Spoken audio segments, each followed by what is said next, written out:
નમસ્કાર, આપ જોઈ રહ્યા છો નેશન પ્લસ ન્યૂઝ. હું છું આપની સાથે હેતલ ભગત. વડોદરા શહેરના કારેલીબાગ વિસ્તારમાં મુક્તાનંદ સર્કલ પાસે ગઈકાલે રાત્રે નશામાં ચૂર કાર ચાલકે 8 લોકોને અડફટમાં લઈને ફૂટબોલની માફક ફંગોળ્યા હતા. આ દુઃખદ ઘટનામાં હેમાલી પટેલ નામની મહિલાનું ઘટના સ્થળે જ અરેરાટીભર્યું મોત નીપજ્યું હતું, જ્યારે 7 લોકો ઈજાગ્રસ્ત થયા હતા, જેમાંથી 2ની હાલત અત્યંત ગંભીર હોવાનું પોલીસે જણાવ્યું હતું. આ ઘટનાને પગલે પોલીસે રક્ષિત રવીશ ચોરસિયા મૂળ રહે વારાણસી ઉત્તર પ્રદેશ અને તેની બાજુમાં બેઠેલા પ્રાંશુ ચૌહાણની ધરપકડ કરી છે.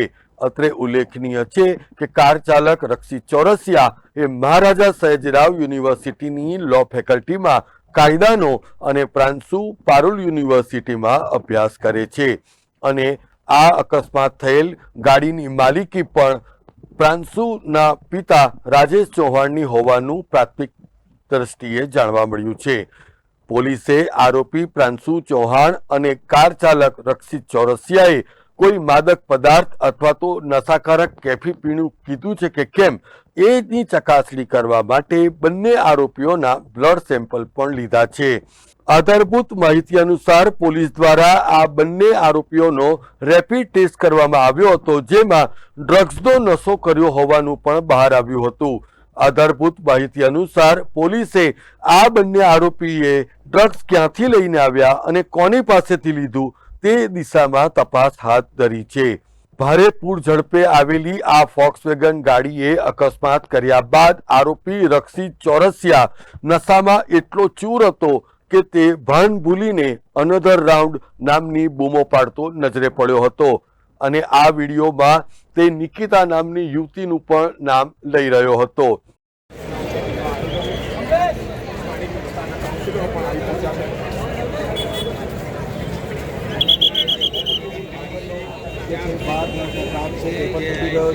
અંદરથી બતાવવાનો પ્રયાસ કરી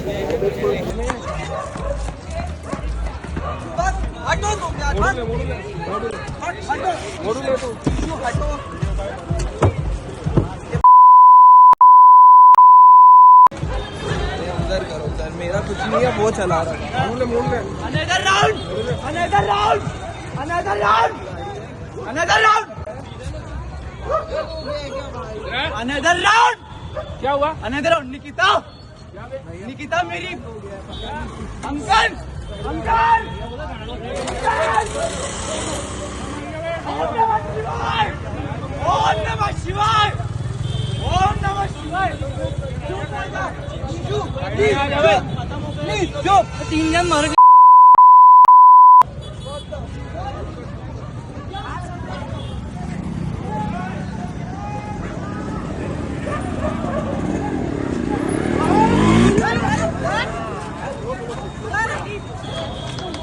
અત્રે ઉલ્લેખનીય છે કે કંભાગી હેમાલી પટેલ ધૂળેટી માટે કલર લેવા માટે નીકળ્યા હતા, જ્યાં આ ગોઝારો અકસ્માત સર્જાયો હતો. આ અકસ્માતમાં ઘવાયેલા 12 વર્ષની જૈની, 35 વર્ષીય નિશા, 10 વર્ષીય અજાણી બાળકી તેમજ અજાણ્યા 40 વર્ષના વ્યક્તિને સારવાર આપવામાં આવી રહી છે. આ ઘટનામાં મૃત્યુ પામેલા હેમાલી પટેલના પતિ પૂરવ પટેલ ઉંમર વર્ષ 36ની પણ હાલત અત્યંત ગંભીર છે. તેમની હાલ ન્યુરોસર્જિકલ વિભાગમાં સારવાર કરાઈ રહી છે. તો બીજી તરફ આ ઘટનામાં અન્ય ઈજાગ્રસ્ત 35 વર્ષીય નિશા શાહ અને 10 વર્ષીય નેન્સી શાહને ઝાયડસ હોસ્પિટલમાં દાખલ કરવામાં આવ્યા છે. આ પરિવાર રાત્રે જમ્યા બાદ બાળકોએ ફરવા માટેની માંગ કરતા તેઓ બહાર નીકળ્યા હતા, જ્યાં તેમનો સામનો આ ગોઝારી કાર સાથે થયો હતો.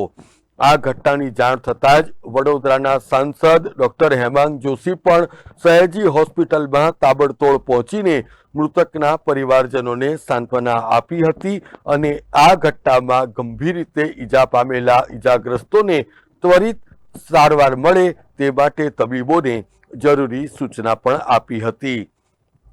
અત્રે ઉલ્લેખનીય છે કે વડોદરા પોલીસના ટ્રાફિક વિભાગ દ્વારા સતત ઓવર સ્પીડિંગ ઉપર કાર્યવાહી કરવા માટે મોટે ઉપાડે સ્પીડ ગનની પણ વ્યવસ્થા કરવામાં આવી છે. તો આ જે રીતે ઘટના બની છે એ જોતા સામાન્ય નગરજનો પણ એ સવાલ વડોદરા પોલીસ કમિશનરને પૂછી રહ્યા છે કે શું આ સ્પીડ ગનનો ઉપયોગ માત્ર બાઇક ચાલકો અને સામાન્ય માણસો માટે જ થાય છે? કારણ કે વારંવાર બેફામ ઝડપે ગાડી હંકારીને નિર્દોષ લોકોના મોતનું વોરંટ ગજવામાં લઈને ફરતા કાર ચાલકો ક્યારે અટકશે એવો પણ સવાલ વડોદરાવાસીઓ કરી રહ્યા છે. આ અંગેની માહિતી ડીસીપી ઝોન 4 પન્ના મોમાયાએ આપી હતી, જેમાં તેમણે બંને આરોપીની ધરપકડ કરી હોવાનું પણ જણાવ્યું હતું. જો કે વડોદરામાં છેલ્લા કેટલાય સમયથી વારંવારની આ ઘટના બની રહી છે એ જોતા એમ લાગી રહ્યું છે કે હવે વડોદરા ટ્રાફિક પોલીસે પણ સાચા અર્થમાં રોડ ઉપર ઉતરીને કામ કરી બતાવવું પડશે. પાસે જે એક્સિડન્ટ થયેલો છે એમાં જે ગાડી હતી એ સંગમ પાસેથી મુક્તાનંદ તરફ આવી રહેલી હતી અને ઓવર સ્પીડિંગમાં આવી રહેલી હતી એ ગાડી, જેના કારણે ત્યાં એક્સિડન્ટ થયેલો છે. સ્થળ પર એક મહિલાનું મૃત્યુ થયું છે, અન્ય 4 જણા ઇન્જર્ડ છે જેને હોસ્પિટલમાં દાખલ કરવામાં આવેલા છે. આ બનાવ અંતર્ગત સ્થળ પછી જ રક્ષિત રવીશ ચોરસિયા નામનો જે વ્યક્તિ છે જે ગાડી ચલાવી રહ્યો હતો એ આરોપીને અટક કરી લેવામાં આવેલો છે. પીસીઆર ત્યાં પહોંચી તેને અટક કરી લીધેલો છે. આ જે આરોપી છે રક્ષિત ચોરસિયા એ MSUમાં લોનો અભ્યાસ કરી રહ્યા છે. એની સાથે એનો મિત્ર હતો જેનું નામ છે મિત પ્રાંશુ ચૌહાણ, જેની ગાડી છે અને એ પારુલમાં અભ્યાસ કરી રહ્યા છે. બંને મિત્રો છે અને ઓવર સ્પીડિંગથી ગાડી ચલાવીને મુક્તાનંદ તરફ જઈ રહ્યા હતા ત્યારે એક્સિડન્ટનો બનાવ બનેલો છે. 4 જણને ઈજા થયેલી છે અને એક મહિલાનું મૃત્યુ થયું છે.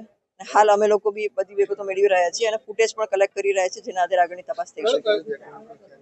આરોપી જે છે આ રક્ષિત ચોરસિયા વારાણસીમાં રહે છે. MSUમાં અહીંયા રહી અને પીજીમાં રહીને લોનો અભ્યાસ કરી રહ્યા છે. એ બધા ફૂટેજ કલેક્ટ કરીને આગળની અમે તપાસ કરી રહ્યા છીએ. ગાડી ઓવર સ્પીડ હતી અને ફૂટેજ અમે એકત્ર કરી અને આગળ કાર્યવાહી કરીશું. Bureau report, nation plus news, Vadodara. સમાચારોના સતત અપડેટ મેળવવા માટે અમારી નેશન પ્લસ ન્યૂઝની યુટ્યુબ ચેનલને સબસ્ક્રાઇબ કરો, બેલ આઇકન દબાવો અને જોડાયેલા રહો ફેસબુક, ઇન્સ્ટાગ્રામ અને ટ્વિટર પર.